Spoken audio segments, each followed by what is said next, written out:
All America, all the time. Sit down, buckle up, and get ready for The Dan Bongino Show. Wow.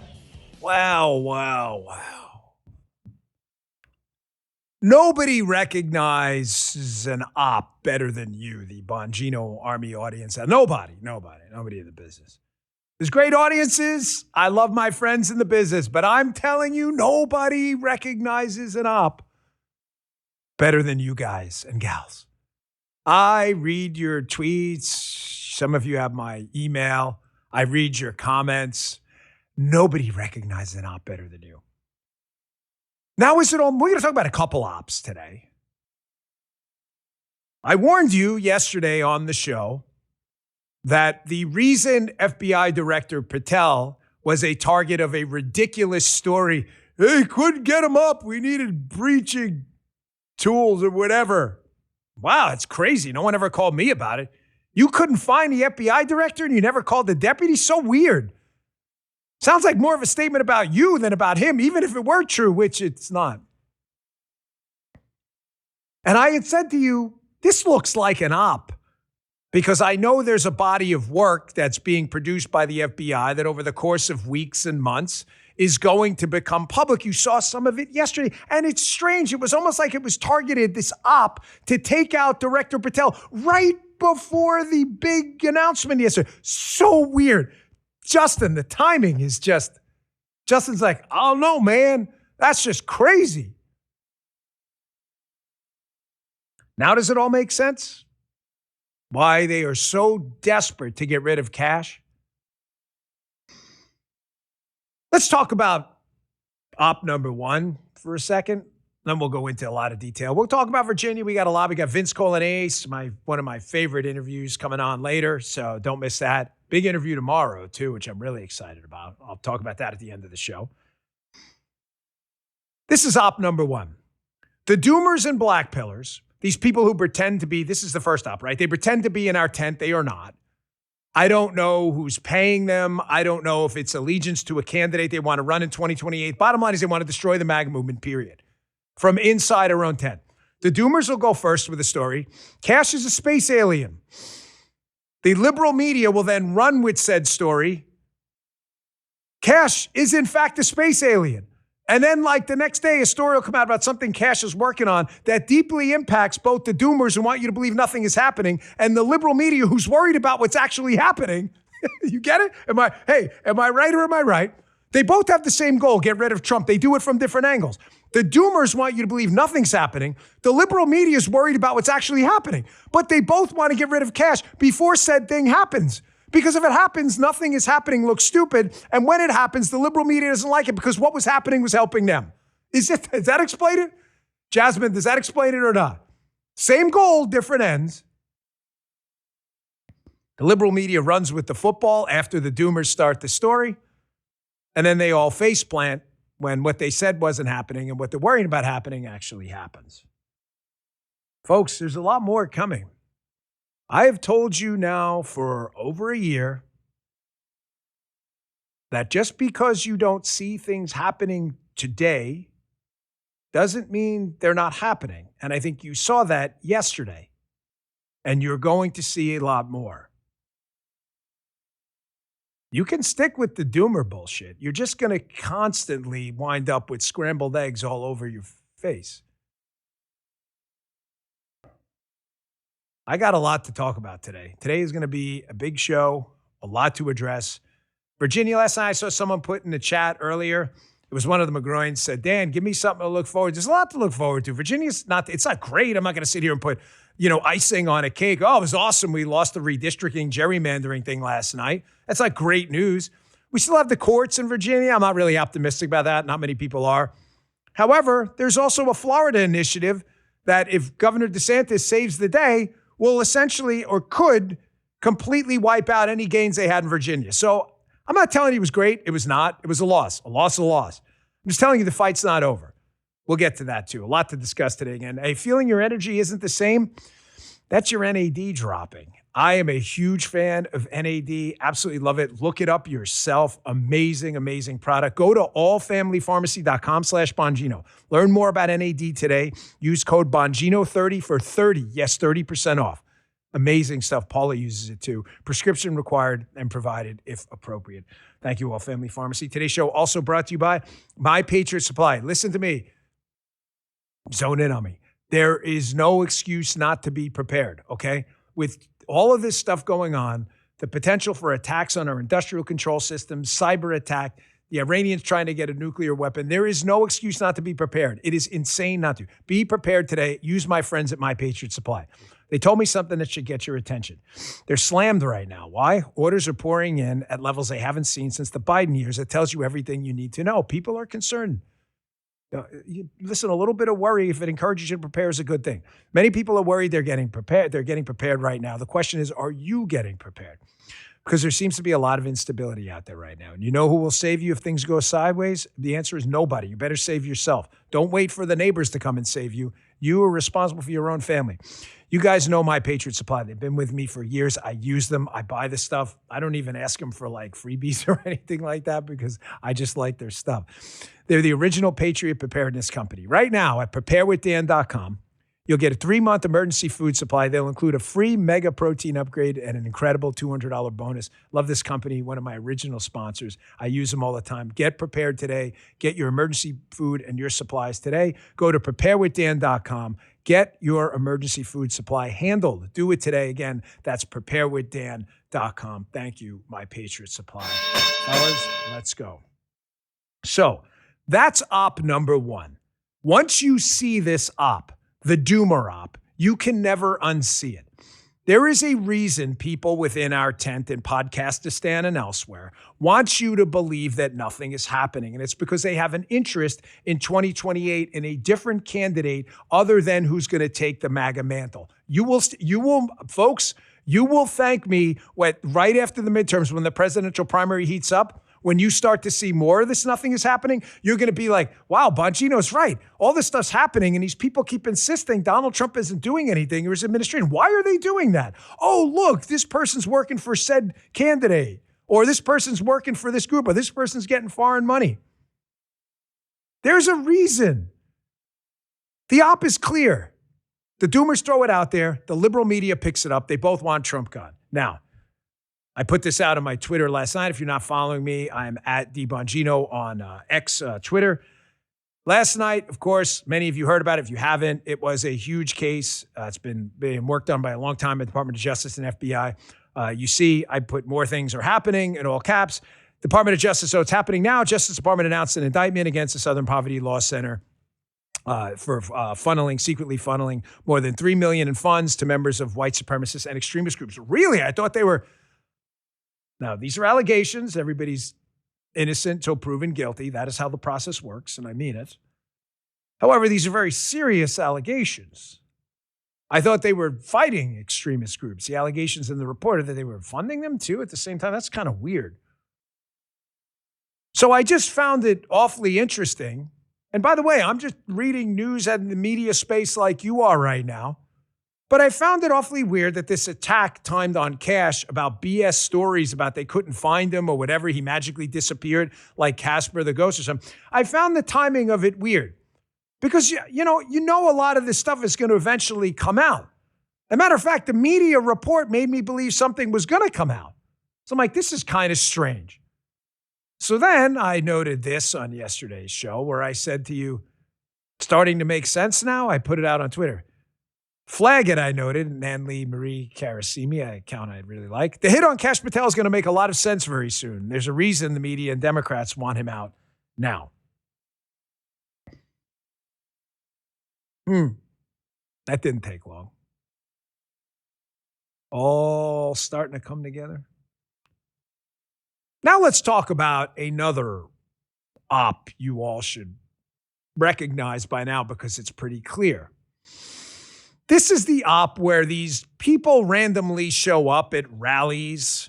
They show up at rallies and they pretend to be part of the MAGA coalition. They have signs like, "We love Hitler," the Nazis are the best, They're like, they have signs like, we hate black people or whatever. And you're like, wow, who the hell is this guy? Like and ironically, it's the MAGA people kicking them out of the rallies. Like, hey man, that's not our thing. Like, I don't know. You must be some kind of lefty.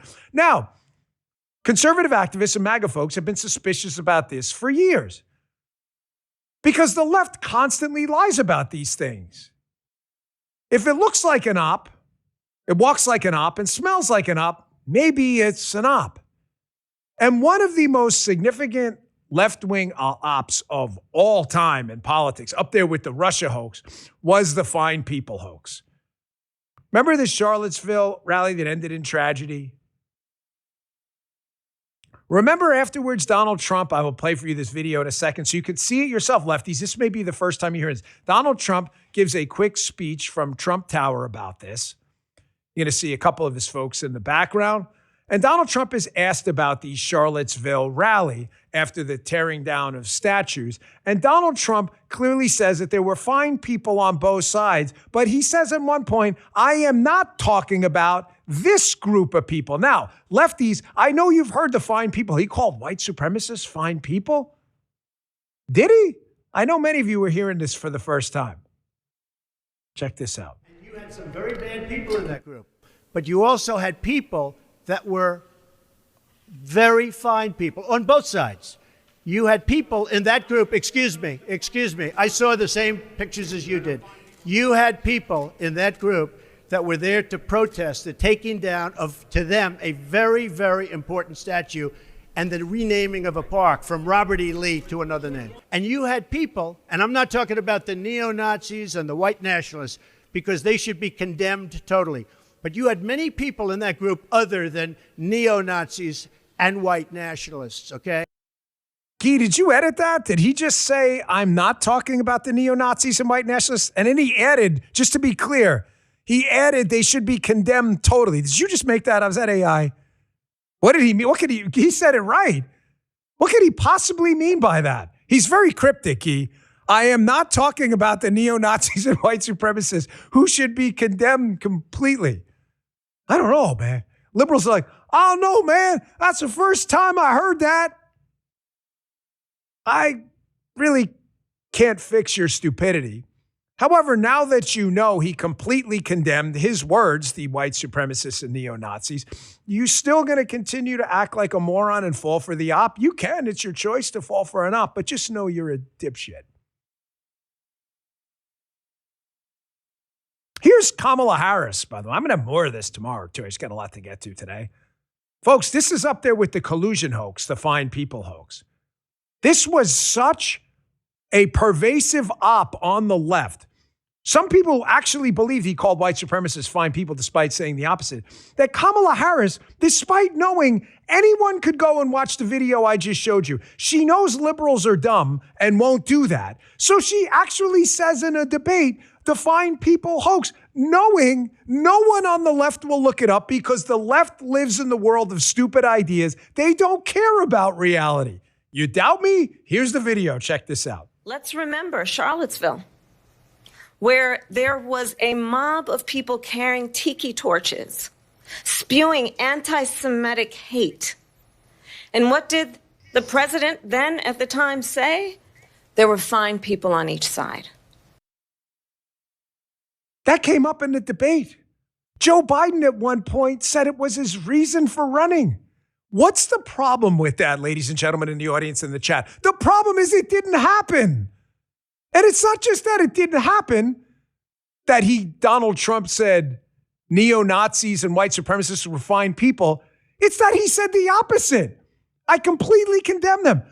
They knew the op was in full effect. When I say they, the media knew they had a Russia collusion hoax before the Russia collusion hoax. They knew it. And the media could have told you, hey guys, listen, this isn't real. This is not reality. Donald Trump did not say this. Here's the transcript. And the media played along because it was an op. And a bunch of left-wing dipshits fell for the op because why? Because they wanted to. Because they wanted to believe it. Even though it wasn't true. I'm going to lay out for you, now that I'm on the outside, as a media commentator, for the nothing is happening doomers and the liberal media folks who lied, I want you to start to put together some pieces now. I've been telling you for the last year, again, that just because you don't see things happening today does not mean they're not happening. You can judge the book in chapter 1 before reading the ending. That's fine. That just makes you look like a buffoon for not reading the whole book before telling us how the book is good or bad. I want you to remember this one as well. Here is an excellent congressional representative from Texas up on Capitol Hill. Questioning is it Stuart Whitson, I believe formerly of the FBI. Brandon Gill is asking some very interesting questions about the Southern Poverty Law Center, now under indictment as of yesterday. I want you to pay very close attention to the questions. Check this out. The FBI utilized a so-called hate map from the SPLC, the Southern Poverty Law Center, as it was going after traditional Catholics and labeling them domestic extremists. Do you think that that's an appropriate source? Absolutely not.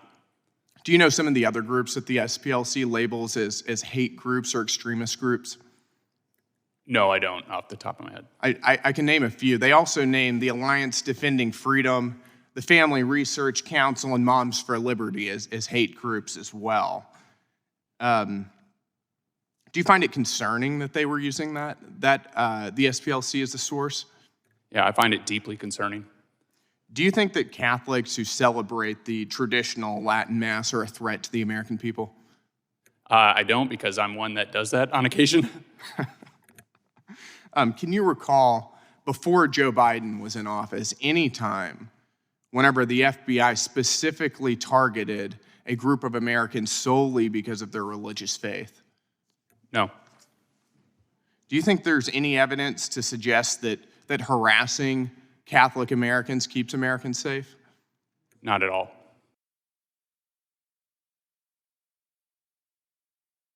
Now do you see what we walked into? The mess we walked into? A generational mess we walked into over there at the FBI? You know, I didn't play that stinger there. Now, I'm just going to show you what happened for the Nothing is Happening, folks. These guys were kind enough to put together a little stinger. This is strictly for the Nothing is Happening, folks. Check this out.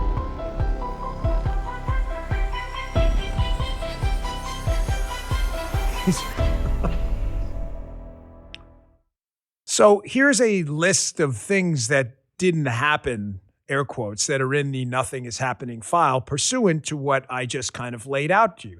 There was a weird symbiosis between the Southern Poverty Law Center, which has some very serious allegations and is now under indictment, was working with the pre-Trump administration, FBI, on a lot of these groups. That seems awfully weird, doesn't it? Now does this AP story, Associated Press story, make a little bit of sense? Now, when this happened, again, the Nothing is Happening people ignored it or said it's no big deal. Maybe the big deal's starting to make sense now. Headline, AP, Eric Tucker, October 3rd, 2025. FBI cuts ties with Southern Poverty Law Center and Anti-Defamation League after conservative complaints. AP is framing that wrong. It had very little to do with conservative complaints and a lot to do with what you're starting to see now. But that actually happened. Here is some more things that happened that the Doomers and Lib Media both seem to want to attack you from, the tent on, one from outside, one from inside. Antifa cell members convicted in Prairieland ICE detention center shooting. I thought the Trump administration wasn't going after, corruption in some of these, activist groups that were engaging in violence and fraud. And I thought they weren't doing that. How is it? These were the first Antifa convictions we've seen. Here was another one that the Nothing is Happening crowd missed in addition to the SPLC indictment. Executive Director of Black Lives Matter, Oklahoma City, charged with wire fraud and money laundering. That happened too. December of 2025. How'd they miss that? The Nothing is Happening crowd. By the way, the liberal media knows it's happening. They just don't like this stuff is happening.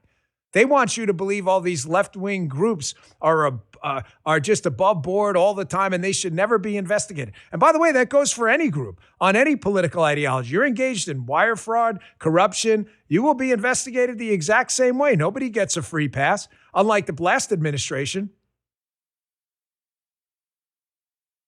Now, again, does it make sense why the doomers and the liberal media tried to take out Kash Patel this week with a bullshit hit piece? Now, massive case yesterday. They do a press conference over at DOJ, acting AG Todd Blanche and FBI Director Patel. And what happens? Of course, the liberal media dipshits who cannot focus on the substance of what they were talking about yesterday, a massive indictment against the Southern Poverty Law Center, has to again go back to the discredited allegations against Director Patel about how they couldn't find him. I was really glad Kash fought back yesterday because he's over the target and he shouldn't have to listen to this bullshit. Check this out. You say definitively that you have not been intoxicated or absent during your tenure as FBI director. I can say unequivocally that I never listen to the fake news mafia. And as when they get louder, it just means I'm doing my job. This FBI director has been on the job twice as many days as every director before me. What that means is I've taken half as many days off as those before me. What that means is I've taken a third less vacation than those before me. What that means is that this FBI with this Department of Justice has dropped the murder rate 20 points. What that means is this FBI with this Department of Justice has captured 8 of the top 10 most wanted fugitives in the world, twice as many as the Biden administration did in its entire 4 years. What that means is this FBI has seized enough fentanyl off the streets to kill 178 million Americans, a 31% increase. What that means is this FBI and this DOJ has arrested 43% more spies in 14 months than the entirety of the Biden administration. What that means is this FBI has seen a reduction in opiate overdose deaths up to 20% alone. What that means is that we have found 6,300 child victims, 6,300 families have their kids back. That is a 22% increase from the Biden administration. I'm on the job. I'm the first one in. I'm the last one out. I'm like an everyday American who loves his country, loves the sport of hockey, and champions my friends when they raise a gold medal and invite me in to celebrate. I've never been intoxicated on the job, and that is why we filed a $250 million defamation lawsuit. And any one of you that wants to participate, bring it on. I'll see you in court. Good for you, brother. You don't have to listen to that bullshit. You think that was all luck? Maybe if it was just one thing, like a 20% drop in fentanyl deaths or a really low murder rate, you could say, Kash just got lucky or something like that. Counter-terror arrests up, counterintelligence arrests up, spies captured, border closed, homicide rate lowest in U.S. history, crime rate down, Antifa, BLM, Bolton, Comey, James, SPLC. That's just luck. All of it's just luck. Folks, they're trying to stop the foil effect. The left-wing media knows that Donald Trump's administration is done screwing around. The border's going to get sealed, crime is going to go down, and we're done getting kicked around on the international stage. It's over. They can't have this foil effect between the Biden administration that failed at all of that. So they've got to get the administration picked off one person at a time. It's why Kash and Pete are their number one targets. This indictment yesterday is damning. Again, everyone is innocent until proven guilty. Like them or hate them, it doesn't matter. I never went in there with any partisan bias in impacting the job at all, and never would. You're paid by the taxpayers, all of them. However, this is a pretty serious indictment. Here's acting AG Todd Blanche yesterday laying out the SPLC indictment. It's about a minute clip talking about what he thinks happened. And I'm going to play a clip of him on Fox where he has another interesting angle on this about how where this case was started and stopped. Fascinating. Check this first part out first. Today, a few minutes ago, in the Middle District of Alabama, a grand jury returned an 11-count indictment charging the Southern Poverty Law Center with 6 counts of wire fraud, 4 counts of bank fraud, and 1 count of conspiracy to commit money laundering. According to the charges in the indictment, the SPLC is a nonprofit entity that purports to fight white supremacy and racial hatred by reporting on extremist groups and conducting research to inform law enforcement groups with the goal of dismantling these groups. As the indictment describes, the SPLC was not dismantling these groups. It was instead manufacturing the extremism it purports to oppose by paying sources to stoke racial hatred. The indictment describes this conduct in detail, but one troubling example is that the SPLC was paying a member of the leadership group that planned the Unite the Right protest in Charlottesville, Virginia in 2017 that resulted in the death of one person and injured dozens more. Now, does it all make sense why I brought up Charlottesville, the fine people hoax, us cutting ties with the SPLC, and how the process of justice works slowly? I saw someone in the chat, forgive me, said something like, Dan, you're owed an apology. But listen, I deeply appreciate it that you wrote that. Thank you. I'm not owed anything. I'm not. I'm not being humble about it for faux reasons or anything. People who are out there in the conservative podcast dissent space were frustrated. I don't blame them. If you had to take your anger out on me and Kash, even though we knew what we were doing, fine. If that makes you feel better, that's okay. I'm not talking about the assholes who were just doing it to be. There were people out there who were legitimately concerned that justice moves slowly. And I get it. I'm not owed anything. See, I mean it. You have to justify to your audience why you told them things that weren't true without knowing any of the information and ever having reached out to any of us. It's not, you owe your audience an apology. You don't owe me anything. Here was Todd last night on Laura Ingram's show, and I want you to pay very close attention to the beginning of this segment because he doesn't jump out ahead of things, but he notes something interesting for the people out there who are obviously going to say, by the way, too, you guys started all this stuff because you were politically biased and all this stuff. Okay, really? Listen to Acting AG Todd Blanche on Laura Ingram's show last night. Check this out. Mr. Acting Attorney General, how did they get away with this for so long? I mean, it's a great question. I said today during the press conference that we know that this investigation was opened during the Biden administration and then mysteriously closed. I really don't have any information about why it was closed. And then we started again last year, the FBI did, working with the U.S. Attorney in Alabama. And it's extraordinarily egregious. You just talked about it. But imagine a donor to the SPLC if they were told, by the way, we're going to give the money you're giving us to the Ku Klux Klan. Okay? It's in some cases over $1 million. I mean, it's incredible.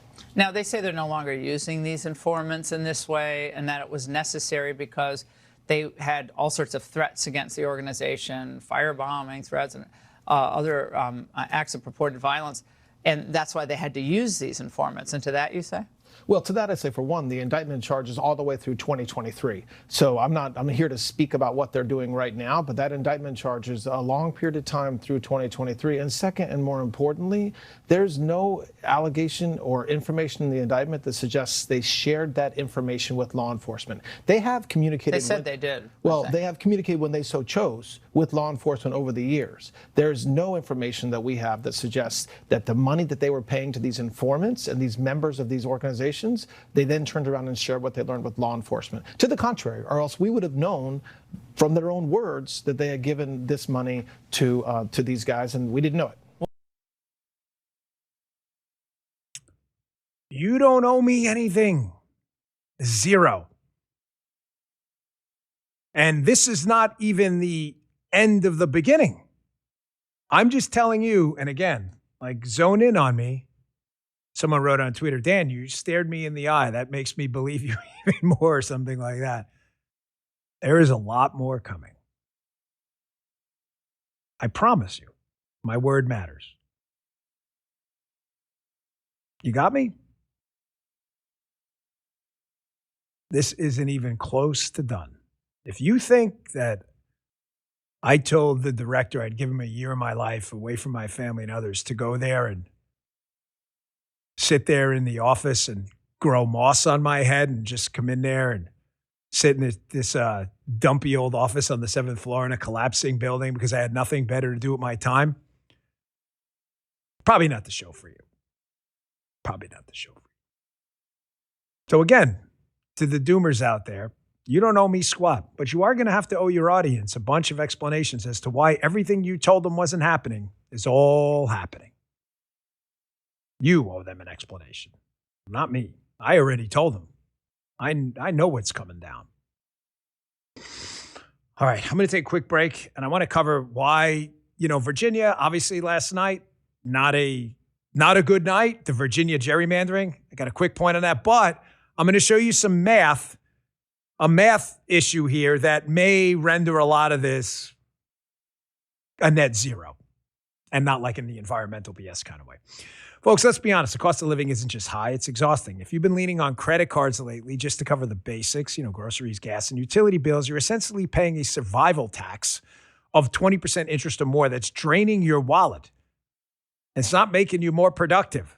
My friends at American Financing have a better way for you. They're helping homeowners like yourself tap into their equity to pay off high-interest debt with mortgage rates currently in the 5s. On average, American Financing is saving their customers, wait for it, $800 a month. That's nearly $10,000 a year back in your pocket. That's an enormous amount of savings. Just check them out. That's all I ask. It takes just 10 minutes to find out what you could save. There are no upfront fees. There's no obligation to talk to a salary-based mortgage consultant. They have your interests in mind. Here's the kicker. Start today. You could even delay 2 mortgage payments for more money back in your wallet, back in your bank account, back in your pocket where it belongs. Call American Financing today. They are America's home for home loans. The number is 888-994-7660. Again, the number is 888-994-7660, or you could visit them online at americanfinancing.net/Bongino. That's americanfinancing.net/Bongino. Go today. See if you can save yourself some money. It's worth your time. americanfinancing.net/Bongino. Thank you, American Financing. So last night, Shonda Burt in the chat. Ooh, Dan, are you showing some chest for Nicole today? I should have brought, thank you, Shonda Burt. This is not for Nicole. I don't know if she approves. Clearly, she watches the show often and judges my, a 10. Is this the first 10? Have we had a Nicole Wallace 10? We've had a 10 before. Man, Nicole, go easy, Nicole. She even got the mood music going. So, no, this is a Cuts shirt. I like Cuts. It's a great company. I wear a lot of their shirts. But I have an interview today with my good friend Sean Hannity on his excellent podcast, Hangout with Sean Hannity. So if you see me wearing the same gear, that's why. And I just, decided I better put long sleeves. And plus, it's really gloomy today. It's actually a little cold for Florida. It's like 87, which in Florida is like freezing. So that's why. But thank you, Shonda Burt. That was very nice of you. See a little scar up there too? That's nasty, right? I'm going to tell you what that one's about.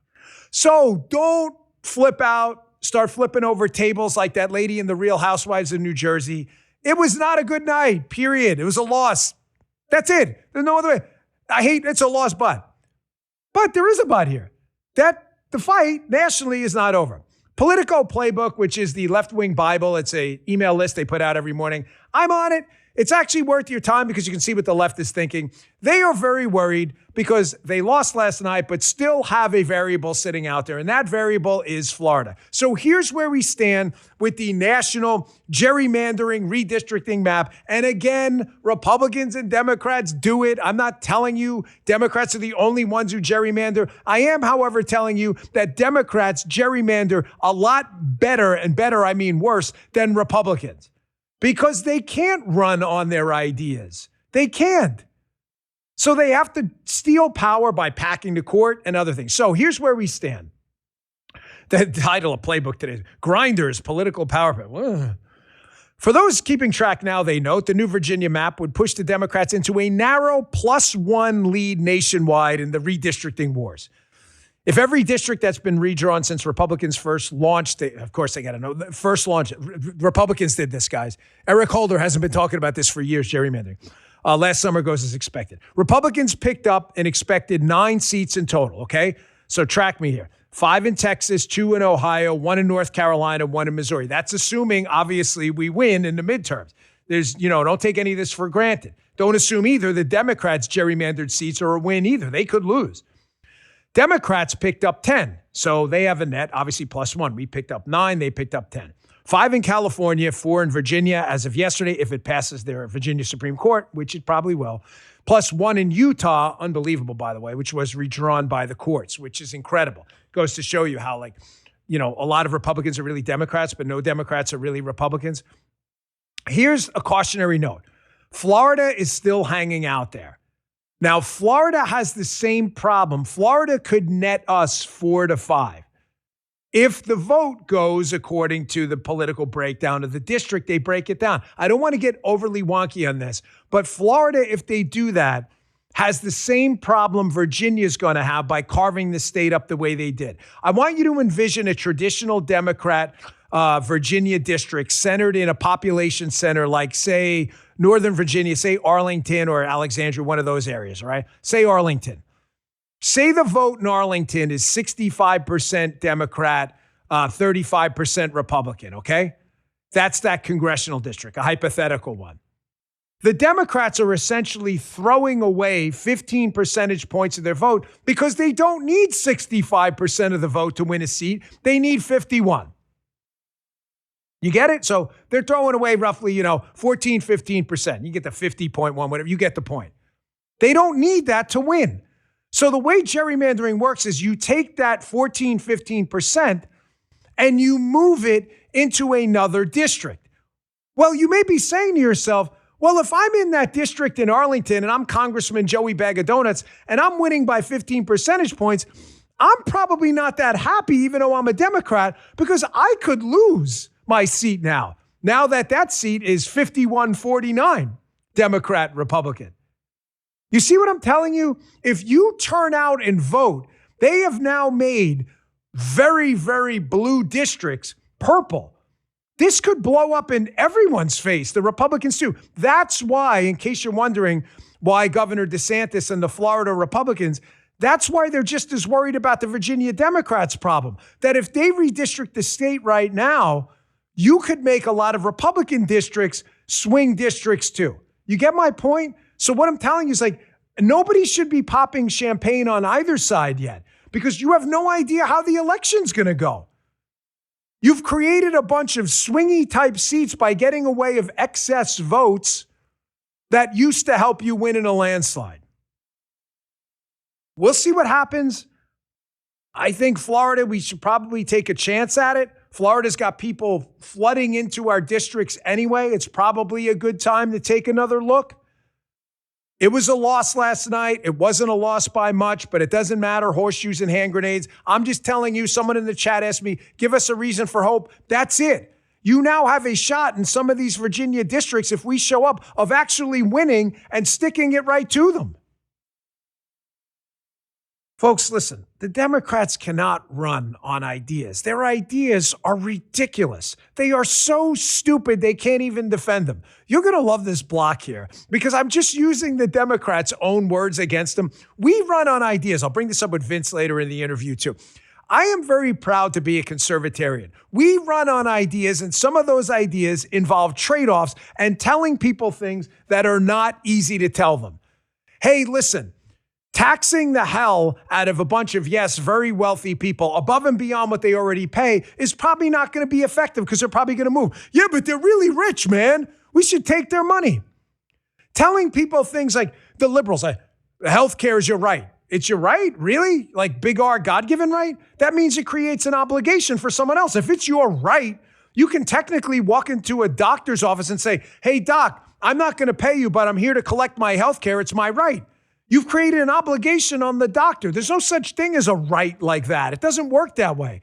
Our governing documents are documents of negative rights, what the government can't do to you. Stop you from speaking, practicing your religion. You don't have the right to anything. You have the right for the government not to basically put an obstacle in front of your freedoms. These are difficult things to have to tell people. What are we going to let people die? We don't let people die. We don't let people die. That's not what we do. Emergency care, they have to take you in. I saw this. You follow Erin Wexler. She's really funny. This is a great clip. I like to kind of break up the show a little bit. She's a comedian. She's hilarious. I believe she's down in Miami, but I see her clips a lot on Instagram. You should follow her. Her name's Erin Wexler. Here she is talking about, she goes into a lot of these like liberal type clubs too, comedy clubs.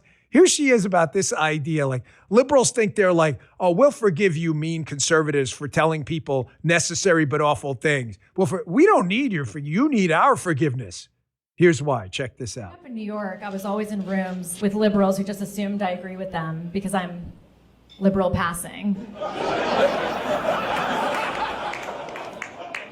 What I realized sitting in all those rooms is that liberals, they think that things are copacetic. You know, when we're in an office, you have a friendship with someone who has different political opinions than you do. They think it's because they're forgiving us for being evil. But what they don't realize is we're forgiving them for being retarded. Oh, thanks, Erin. Pretty much laid it out for us right there. She's fantastic, by the way. Check her out.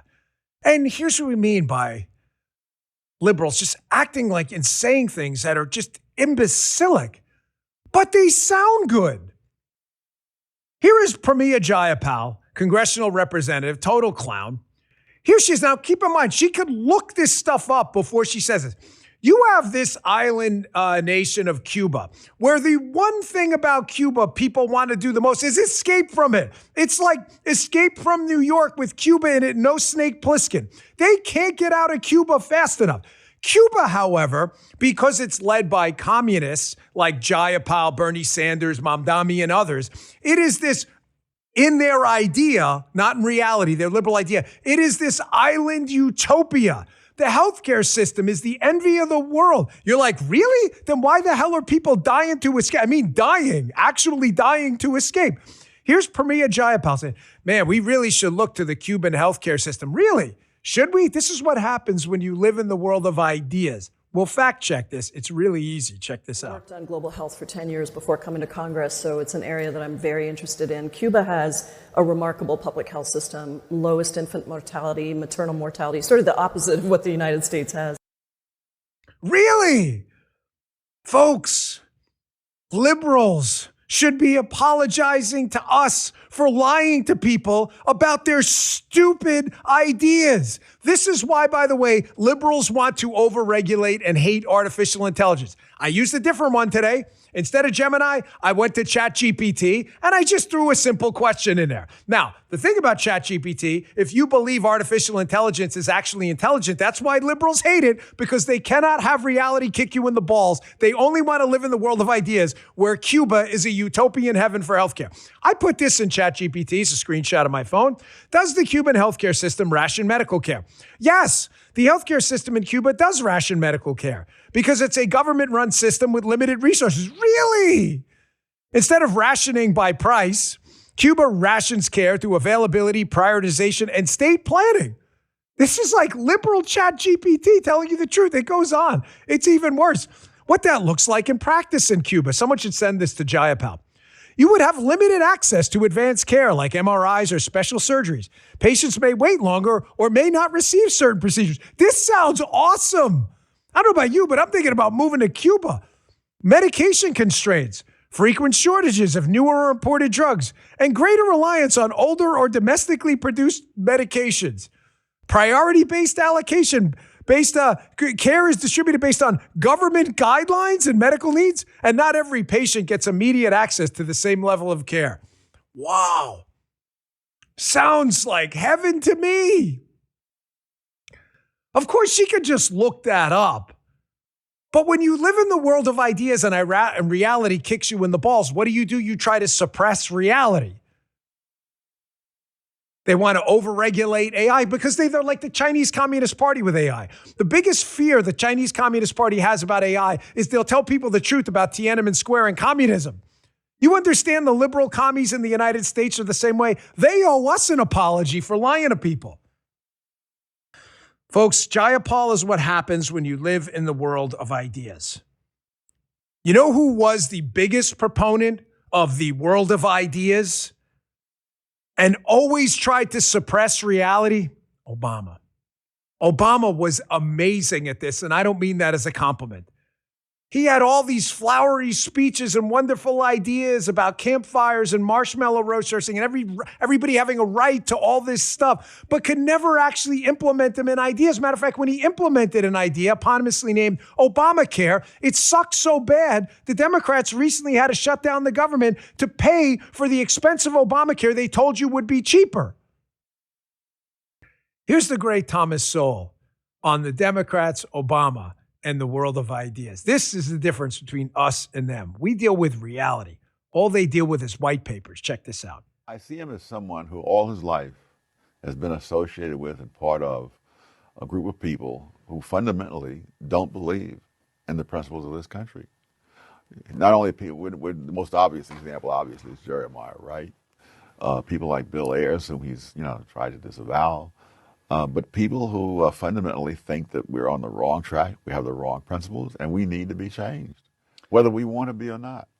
Tom, you mentioned Jeremiah Wright, his pastor at church in Chicago. You mentioned Bill Ayers, who was a former member of the Weather Underground. The Weather Underground, exactly. What about his formation, his intellectual formation at Columbia, Harvard Law School? Well, as he himself says, he always sought out the most radical people.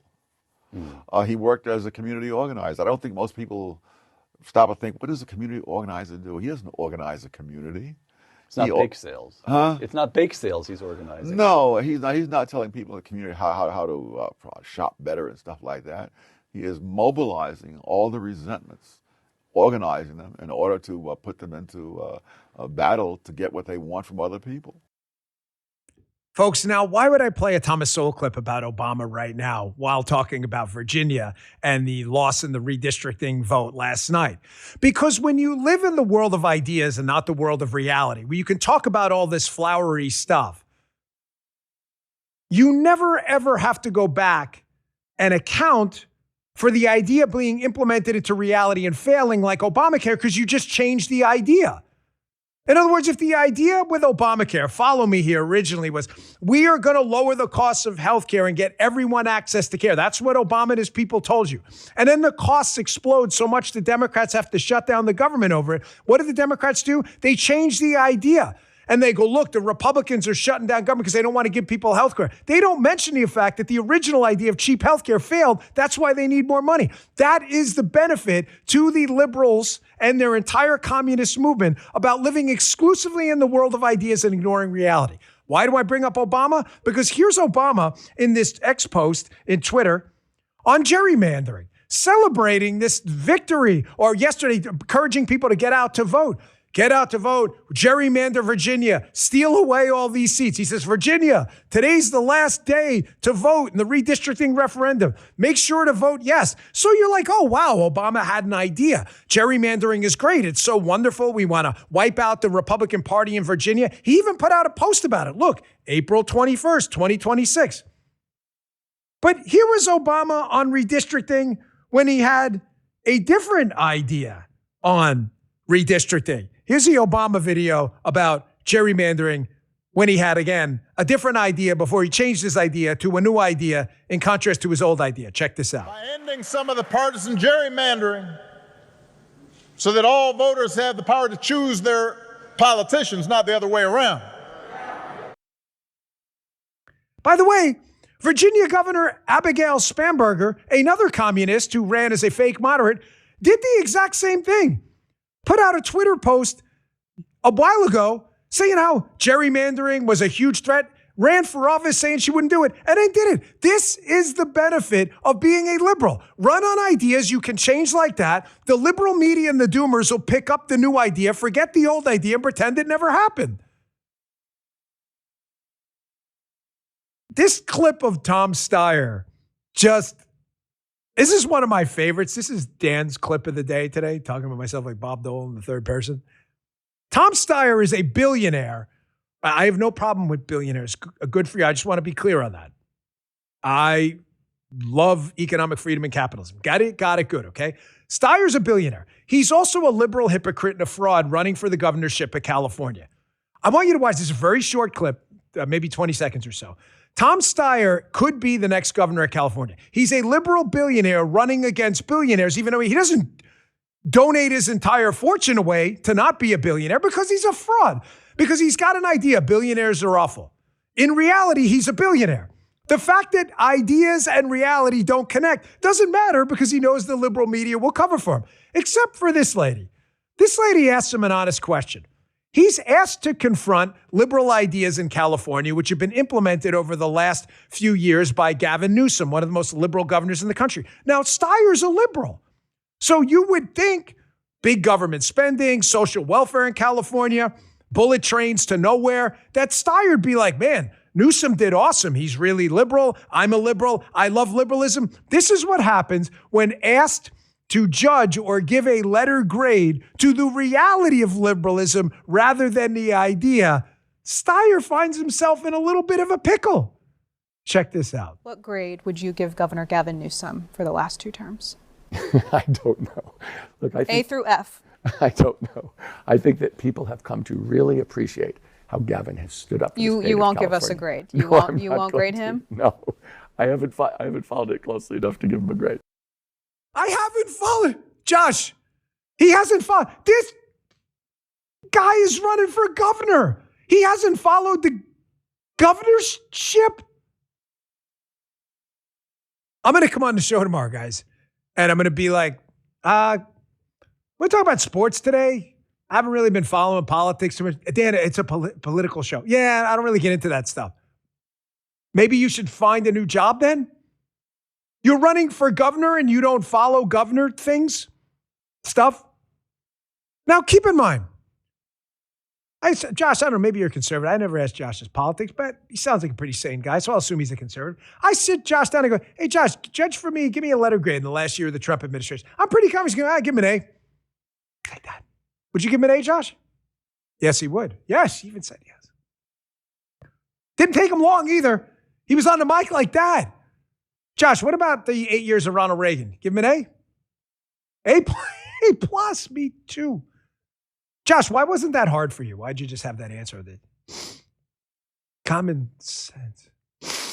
Why can't liberals grade other liberals about liberal stuff? Because they live in the world of ideas, and when ideas become reality, they kick people in the balls. And the people getting kicked in the balls are like, I've heard that I got kicked in the balls. And Tom Steyer knows people got kicked in the balls by liberal reality and doesn't want to tell people that their balls don't hurt when they hurt.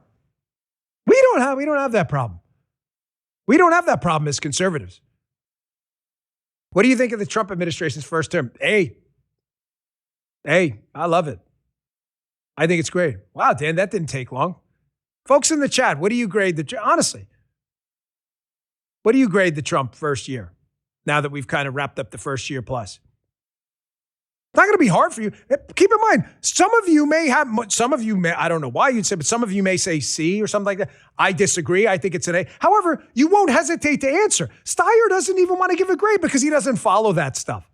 He's a billionaire running against billionaires who wants to be the governor but doesn't follow the actual governor stuff. A plus, solid A plus, A plus, B plus, A, C minus, there's 1, but A plus. I'm not sure that's a thing. However, thank you, folks in the chat. It's pretty overwhelming. Nobody's hesitating to put a grade out there. Folks, I can't tell you this enough. This is the difference between us and them, and Aaron Wexler's right. This is why they owe you an apology, because they live in the world of bullshit, and you live in the world of reality where we have to tell people hard things like the world is full of trade-offs. You want to tax the wealthy and take their money? There's a trade-off. The trade-off is there's a good possibility they're going to leave, and you're going to raise less tax revenue. You want to tax them less, even though they have the assets to pay it? Here's the trade-off to you. You don't get a great political talking point because everybody wants to be jealous of wealthy people. However, they're probably going to put their money into growing their business and create more jobs. You have to tell people the truth. Liberals can just live in the world of bullshit. And liberals, by the way, get unbelievably angry. You see this all the time. When you confront liberals on their own bullshit, they get pissed. I really like this content creator, Caitlin Bennett. You should follow her. We played a couple of her clips. So I want you to watch this. She goes out and she does this man on the street, woman on the street interviews. She's doing this interview, and it's about the threat in Iran. And she tells these liberals, here is a quote on Iran, but they don't know who the quote's from.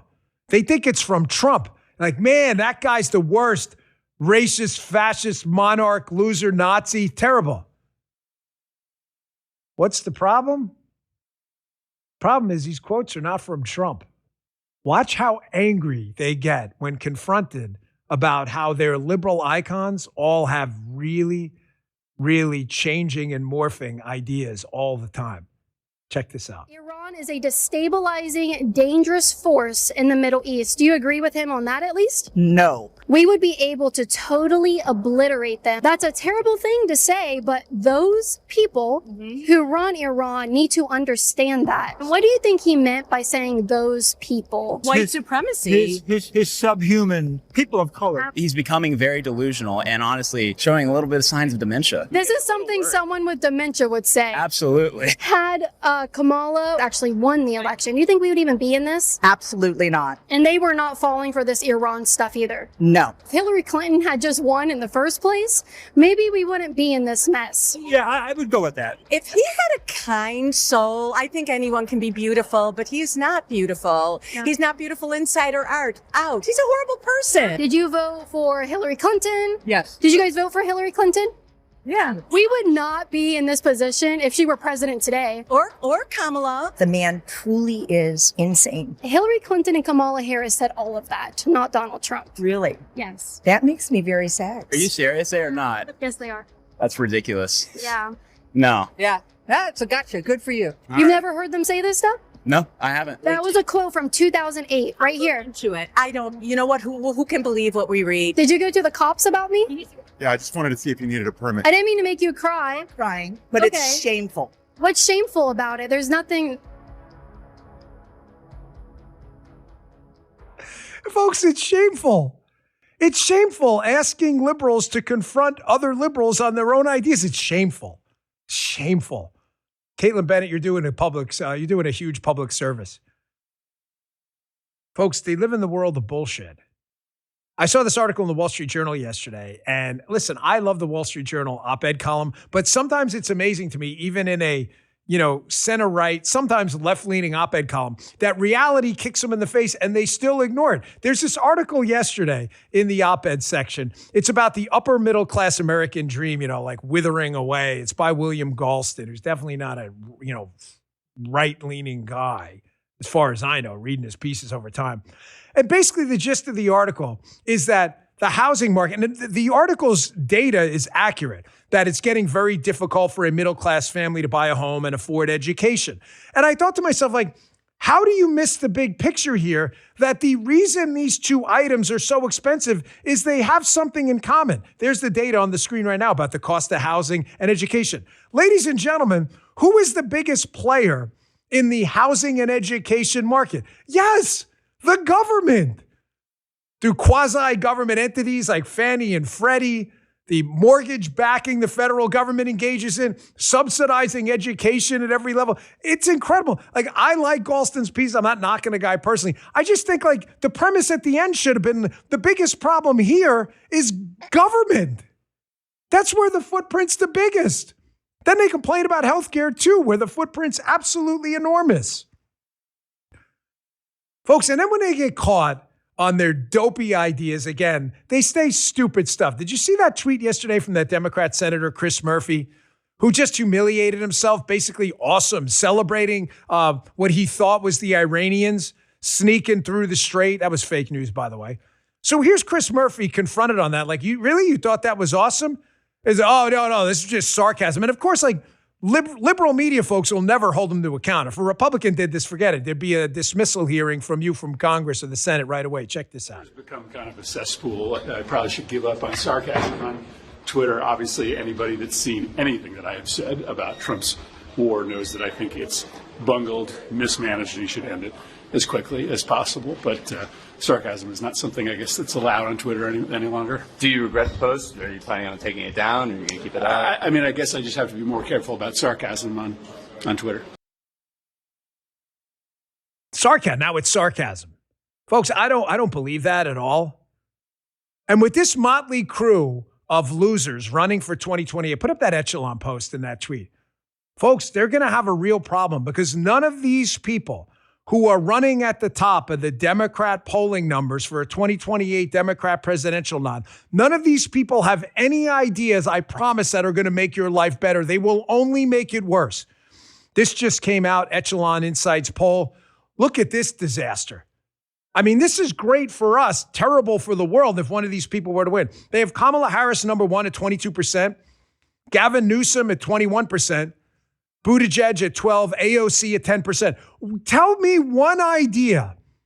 Let's just pull Newsom out of that. Harris has already lost in the battle of ideas. Donald Trump crushed her in the last election. Throw that out the window. And we don't know who it's going to be, Kamala Harris 1 or Kamala Harris 2. She talks differently in front of every crowd she's in. And the school bus, and let's go with Newsom. Newsom's ideas suck so bad. The far-left liberal, who's one of the leading gubernatorial candidates, Steyer, I just played, can't even give him a letter grade because he's afraid to, because he doesn't want liberals judging him on stupid liberal ideas. That's how bad this is for them. So when one of the McGroin crew asked me earlier, Dan, put a smile on my face today. Folks, the deep state is getting crushed. Accountability's here. You live in the safest United States, just pure numbers you've ever lived in.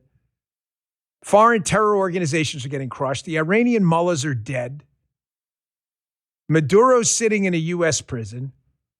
Inflation is tamed, but not totally under control, but better than it was in the Biden years. The stock market's at record highs. The border is completely sealed. We have 0 illegal migrants admitted into the country. We have a sense of American strength and power. Our military's back under Secretary of War Pete Hegseth. The FBI is rescuing kids. The FBI is locking up terrorists, locking up spies in record numbers. You can look them up yourself. They're dismantling corrupt organizations and fraud that have worked behind the scenes to screw up American politics for years. You've got a record to run on in the real world. The left has nothing but embarrassing ideas that are so embarrassing, their own candidates don't even want to grade them. That should put a smile on your face. Now we got to go out and win in the midterms. And that requires us to vote and pull 10 people with you. No excuses. All right, I got the great Vince Coglianese coming up. You can check him out every day on Rumble at 8 a.m. at rumble.com/Vince. One of our favorite guests. He's on every other Wednesday. Then I do his radio show. Quick break first. Oh, is it? Oh, yeah, I forgot about that. Thank you, Justin. Look at this. They didn't tell me that. That is cool. I totally forgot, guys. Someone reminded me in the chat yesterday that tomorrow was going to be, which is today now, of course, episode 2500, and I totally forgot. Thank you for putting that together. So before I get to the break, and Vince, thank you very much to the audience. I didn't realize we'd done that many episodes. It's been a long time. We've been on the air. The first show, I think, was February of 2015. So it's been 11 years. So thank you so much for the loyalty and the support. That is a big, I would do the fist pound over the heart, but my elbows don't work. So thank you. You guys are the best audience in the business. I mean that. That is not some throwaway line on the show. Thank you so much. Episode 2500. Thanks, guys, for putting that together. Very creative. All right, quick break to talk about something I've started using. I'm really proud to use it because, listen, the censorship brigade is back, folks, and I am not taking any chances. I use Rumble Wallet. You should too. If you've ever been curious about buying and investing in crypto, Bitcoin, stable coins, or USAT, but felt like it was too complicated, it's not. Rumble Wallet makes it really, really easy. It's an easy way to get started. You can buy, sell, and manage your cryptocurrencies all in one place. Very straightforward, unbelievably easy to use. What makes Rumble Wallet unique is you can use it to support the Freedom First community we built here on Rumble. We've been fighting this fight at Rumble for a long time. Download the Rumble Wallet app, sign up with your existing Rumble account, complete a few security steps, and you're set up in minutes just like that. You can start with just a few dollars, and with MoonPay built into Rumble Wallet, you can easily buy crypto using your credit card, debit card, or bank wire. If you've been thinking about the advantages of crypto, download the Rumble Wallet today. Super easy to use. I have it. Paula has it. Click the link in the description or search Rumble Wallet in your app store. Download Rumble Wallet today. Move your assets safely and securely where they belong, in your hands, in your control. Do it today. Download the Rumble Wallet from the App Store. Rumble Wallet is a technology provider only, not a custodial service. See terms at wallet.rumble.com.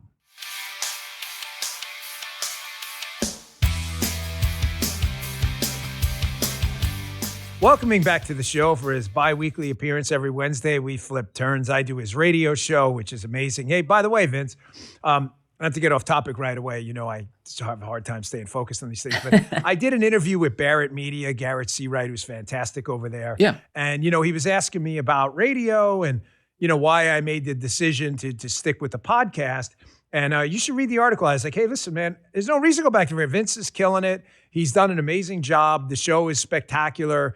And, you know, I said, go listen to Vince's show. You're not missing anything by not having me on the air. So, you know, the kudos go to you for carrying the torch on that. We really appreciate it. Well, I'm so grateful to you for saying that. And also, so people really understand how this all works, because I think it's hard to perceive how everything works behind the scenes.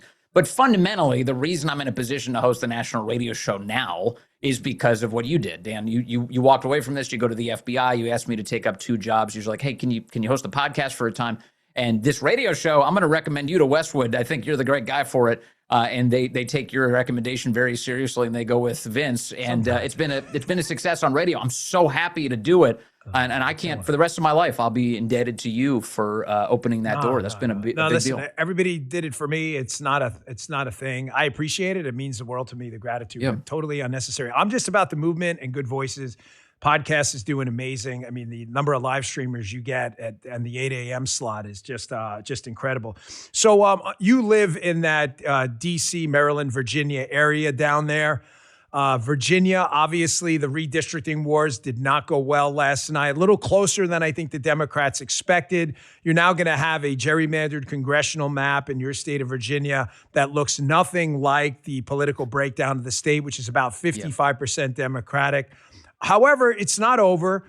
There's going to be some lawsuits involved. I'm not optimistic about the Virginia Supreme Court. Also, Florida, as I discussed earlier in the show, Florida is moving in the direction of redistricting their map as well, which may offset some of the Virginia votes. But Vince, listen, the Democrats are just really good at gerrymandering. I mean, they've done this forever. And last night, not a great night.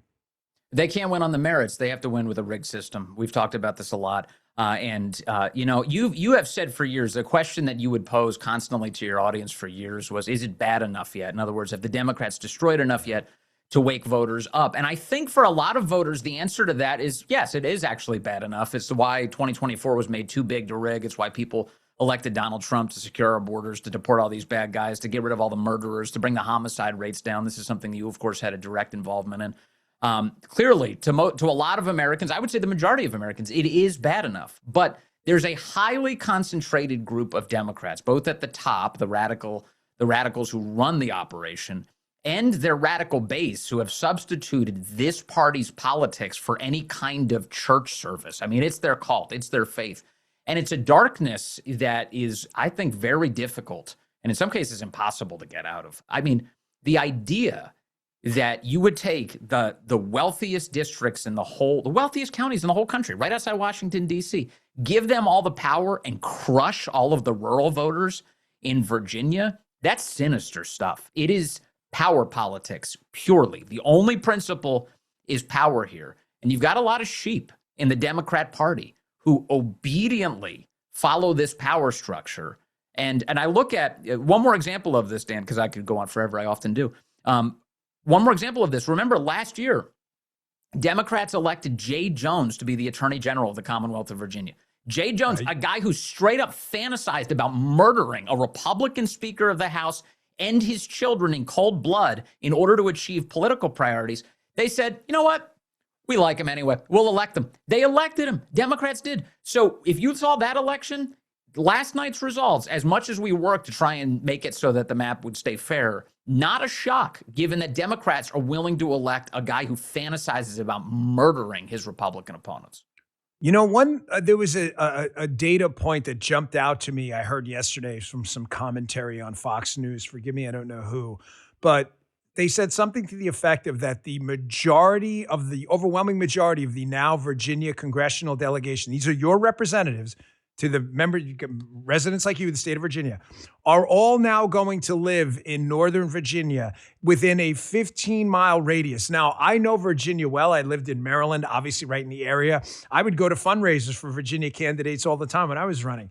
Vince, when you go to Southern and Southwestern and Southeastern Virginia, they have nothing in common at all. Yes, they're Virginia residents. They're paying Virginia taxes. They have nothing in common at all. You have military facilities. You have farmland. It doesn't look anything like Alexandria or Arlington. I'm not saying better or worse. I'm just saying, like, you have representatives that should represent your ag interests and other things, not necessarily representatives of like a condo HOA association or something like that.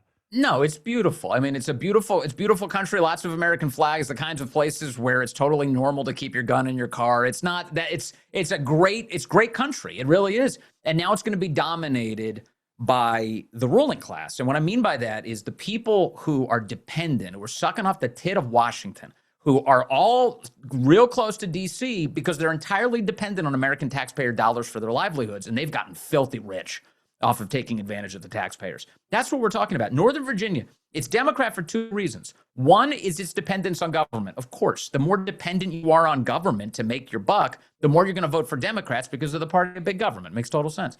The other piece is it's highly concentrated with immigrants. They've brought in a ton of immigrants into Northern Virginia to make them Democrat voters. In fact, in Northern Virginia, where I live, I went to fill out my ballot. And when I did, and I, of course, enthusiastically voted no, there's 4 different languages on the ballot, Dan. There's 4. You've got Vietnamese, crazy. You've got Korean, you've got Spanish, you've got English. It's unrecognizable. I mean, you feel like a stranger in your own country, and this is what the Democrats have built, and now they're exploiting it for their own power structure. You know, and the way the referendum was worded was absurd. Like, to promote fairness. Totally. Are you shitting me, bro? Like, really? Like, come on. Like, just say what you're doing. I mean, you know, it's almost laughable. But you said something at the beginning of your original answer about how the Democrats can't win on ideas. And you're correct. Like, you really nailed the entire problem the Democrat Party has. Earlier in the show, I played some video of a California gubernatorial candidate, Tom Steyer, a billionaire. No problem with billionaires. However, he's running against billionaires, which is kind of weird because he is one. He's doing an interview with this California media representative, and he's asked a very simple question. Hey, give a grade to Gavin Newsom. Now, Tom Steyer, being a liberal, can't give a grade because Gavin Newsom is a liberal, like Tom Steyer. And as you precisely and accurately noted, when you talk about actual liberal ideas, wealth taxation, defunding the police, open borders, people hate them. So the California race is indicative of what you just said. We have to run on reality as conservatives, and we have to give people the harsh truth that life is about trade-offs. Liberals just bullshit people, and when the bullshit comes home, they can't even grade their own candidates. No, it's true. This is why Cory Booker's pretending he's for tax cuts right now. It's like, it's just such a total scam. Right. But in California's kind of a perfect example of what we've been talking about. The fact is they got to rig elections. They just opened up the blackmail file on Eric Swalwell to run him out of the race because they're rigging the way the primary is being conducted. That's what's happening right now. And by the way, the fact that Tom Steyer is a filthy rich billionaire, he really is.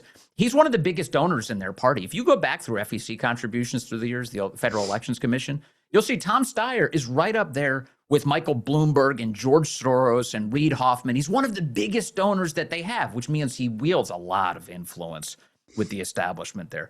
Which it wouldn't surprise me that if he had something to do with Eric Swalwell's blackmail file getting cracked open. It also wouldn't surprise me if we see more blackmail coming for somebody like Katie Porter soon to clear her out of the race. Tom Steyer is desperate to get onto that ballot. That's one. 2, to answer your question directly, the fact that he can't give a grade to Gavin Newsom means he knows that the grade is an F. If it was an A, he would tell you it was an A. He did a great job. You don't hide an A. You don't go to your parents and go, I'm afraid to show my mom this A or A minus. You're only afraid to show them the C or the F, correct? No, it's like the old days where you run to the mailbox and you intercept the report card before it gets to your parents. Now, this is exactly what Tom Steyer's doing. He doesn't want people to know how crappy this all is. But the proof is in the pudding. The Pacific Palisades is still burned to the ground. It hasn't been rebuilt. The people are fleeing the state. It still costs a lot more to get a U-Haul to leave the state than it does to go in. I mean, the reality is California is a dumpster fire, and that is because Democrats have driven it directly into the ground. And this is what Tom Steyer has to offer if he comes in. Tom Steyer's a radical. I don't care how much he tries to hide his positions on this subject. Just a week or so ago, he put out his immigration agenda, Dan, and it was to get rid of immigration enforcement. They want to arrest ICE officers. They're trying to destroy any semblance of a civilized community. That's what Tom Steyer has to offer. And Californians, if they have any ability whatsoever here, should keep him as far away from power as possible.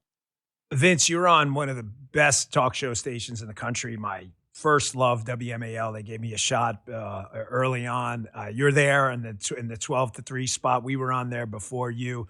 I really hope, and I know you will, but that you will, because that's that Virginia market too. It's the most powerful station in the area. I hope you just light them up for this today, because Spanberger did not run on any of this stuff.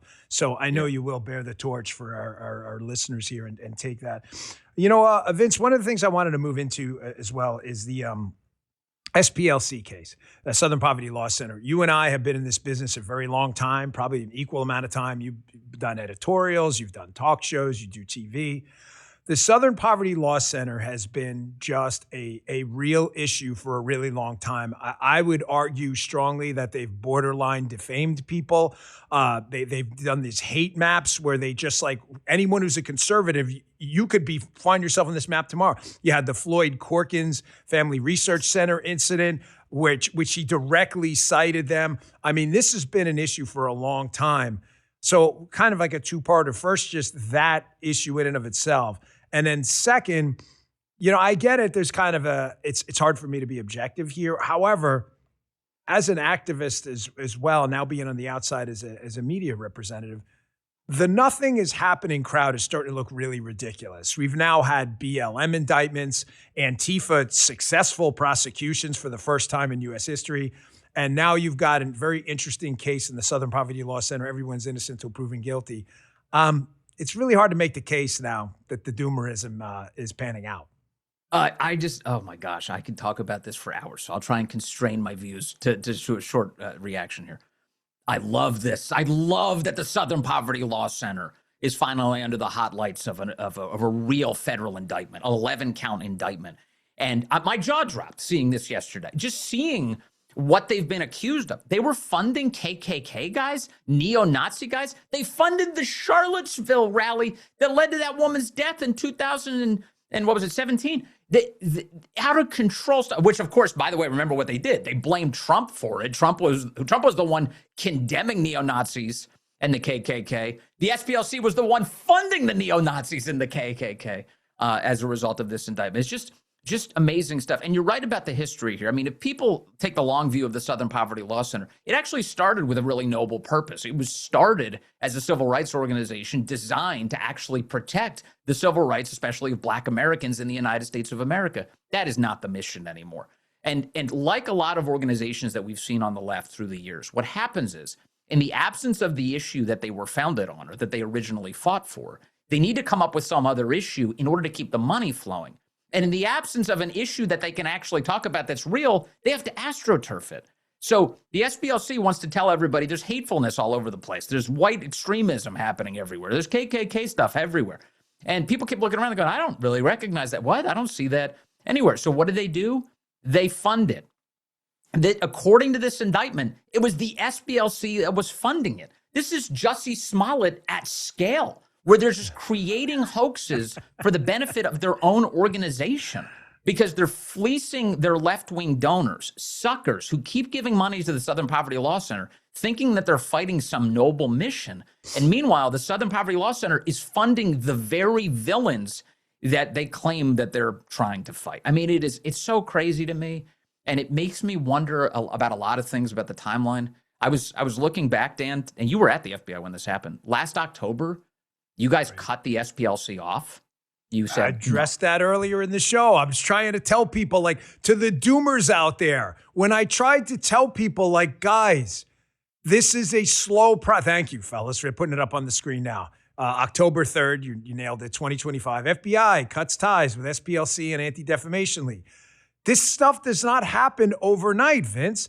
I mean, obviously, I wasn't able to have frank discussions with you when I was on the inside. You're my friend. I would have loved. I can't. Yeah, yeah. Public paid me. By to the do way, I public can stuff. promise you, that was a deeply frustrating thing for It me. was, but because you're my friend, and I wanted to be able to say, hey, something, and you can't do that. It's not what I'm paid for.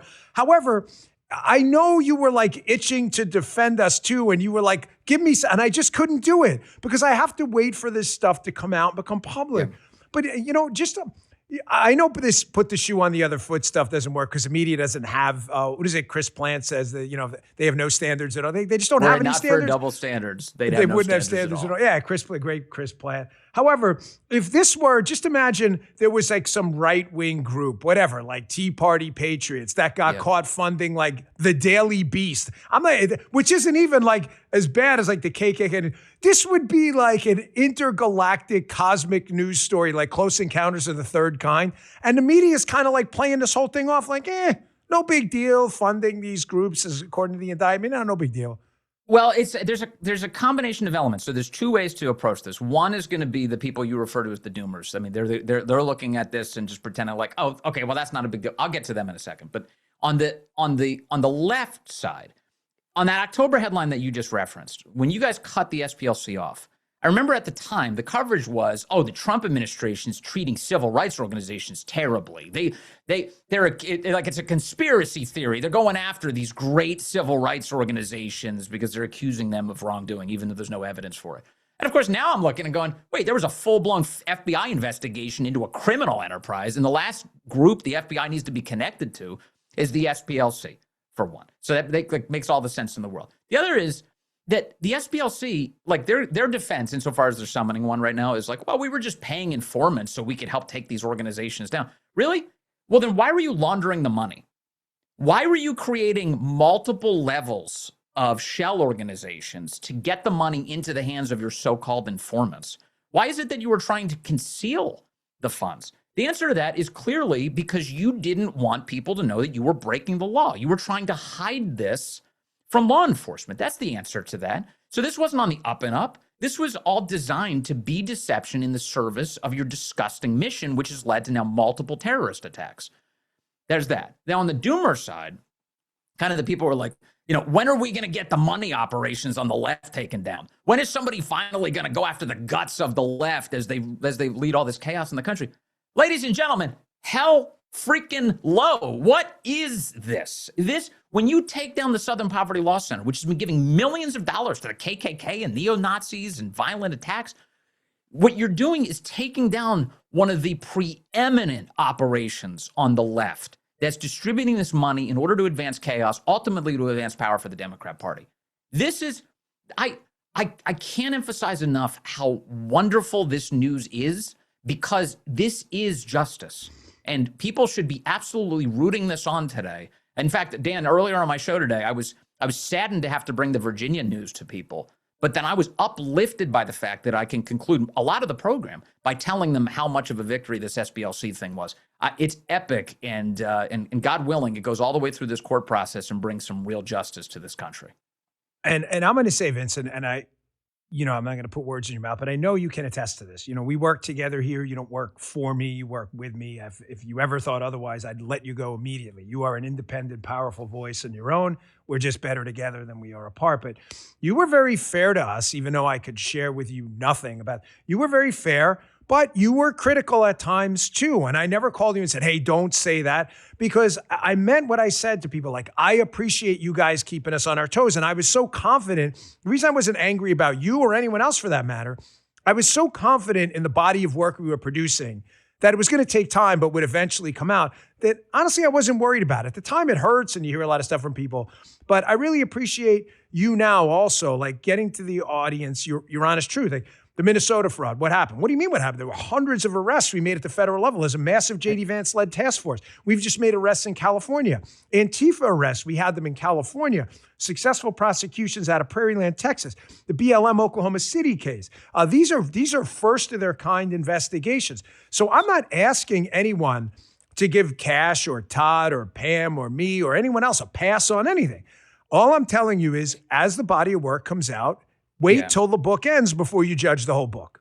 Well, also, I think there's something like, people have this thing like confirmation bias or I don't know how to describe it, but basically confirmation ignorance, where they will they'll suppress news headlines in their own minds that have occurred and don't include them in their assessment. So, for instance, you mentioned just a great list of people who've been prosecuted. I think of all of the people who stormed into that church in Minnesota and menaced those Christians. They've all been forgot about arrested. that case. Every single one of them. Vince, I totally forgot about that. I'm glad you brought that up because that didn't even come into my mind. I forgot. Don Lemon was arrested. Ask Don Lemon about this. The Justice Department, are they enforcing the law? Hell yeah, they are. And then you get like LaMonica McIver, who was arrested for assaulting ICE officers in New Jersey. Sheila Cherfilis McCormick just resigned from Congress yesterday. She's under federal prosecution. Her trial starts in February of next year. She's looking at 53 years in prison for stealing $5 million in FEMA funds. You had Kat Ubugazavaga, whatever the hell her name is, up in Illinois, that congressional candidate, assaulting ICE officers, arrested and prosecuted for that. You've seen James Comey prosecuted in the Eastern District. You've seen Letitia James prosecuted in the Eastern District of Virginia. And now we're looking at John Brennan under the hot lights of a grand jury investigation in South Florida. I just think if you exclude all of that from your analysis, then you're lying to yourself fundamentally. You're doing is... You know what it reminds me of? Confirmation ignorance. Sorry to interrupt you. It reminds me of these outlets that try to paint right-wing terror as the biggest problem in the United States, and they start the day after 9/11. They go excluding 9/11, and you're like, well, that's kind of a big data point to leave out. Like, no, I mean, I see this all the time. But I really do. I appreciate, that we have enough of a friendship that you can be critical at times because there's no passes here. And I never asked you for that. I'm just glad to see. And one more thing, I got to run, and I know you got to run too. But I'm not in any way suggesting to anyone here like, okay, good, like let's pop the champagne. There's a lot of work left to be done and a lot of open stuff out there. I'm not suggesting, you get the last word, but I don't want anyone to think I'm like, hey, please stop calling for accountability. No. That's not this show, and that's not me. You and Kash at the FBI are the inheritors of an agency with a shitty reputation, just an absolutely atrocious reputation. So every decision anybody makes in that role, to include you and Kash and anybody else the president could even imagine to fill those jobs, has to bear the awful reputation of the agency that came before you. That's just the reality of it. I know you know that. And so as a result, I've been very uplifted. I actually think Kash has done a good job by being as transparent as he can be. The FBI, by its nature, is a place where you kind of have to hold back, as you've been talking about, on what you can share with the public, because these are ongoing investigations you don't want to imperil. But one of the key priorities for the American people is having trust in that institution again. And in order to secure it, you need to be overly transparent. And I think Kash has edged in that direction, which I appreciate. Yeah, I agree. I mean, we've released an unprecedented number of documents. Those are just mathematical facts. So, folks, you can check out Vince, and I strongly encourage you to do so. He dominates the 8 a.m. spot and the noon spot on radio as well. And podcasting, you can check him out at rumble.com/Vince. He had a huge audience this morning, top live streamer in the country. His radio show is national on hundreds of stations, including the great WMAL. Send my regards. That's where both me and him got our start. Great radio station in D.C. Vince, thanks so much. I'll see you on your radio show next Wednesday at around 2 p.m. Eastern. Thanks for coming on. Thanks, Dan. Folks, thank you so much. That was a banger of a show today. And as I said to you yesterday, is it all starting to make sense now? Now do you see why they're going after Kash now? And I'm strongly encouraging you, too, to stay tuned because none of this is done. And the attacks on Kash are going to ramp up as none of the stuff that's done starts to become something you can see that is done. Mark my words. Make sure you download the Rumble app or go to rumble.com/Bongino. It's free. We'd really appreciate it. The video is exclusive to Rumble, rumble.com/Bongino. Give us a follow. It is absolutely free to watch the show. You can watch it live at 10 a.m. or you can watch it on demand anytime. Thanks so much for tuning in, folks. Big guest tomorrow. We have Dr. Marty Makary coming on to talk about psychedelics, a topic I am absolutely fascinated by, so don't miss that. See you tomorrow. Hey there, I'm Vince. I'm Haley Caradia, Host of Vince. host of Scrolling with Haley. You can always catch my show right here on the Bongino Report. Live, 8 a.m. Eastern, weekday mornings. Weekdays at noon. If you miss it, no worries. The show will always be right here and anywhere you find podcasts. Thanks for watching.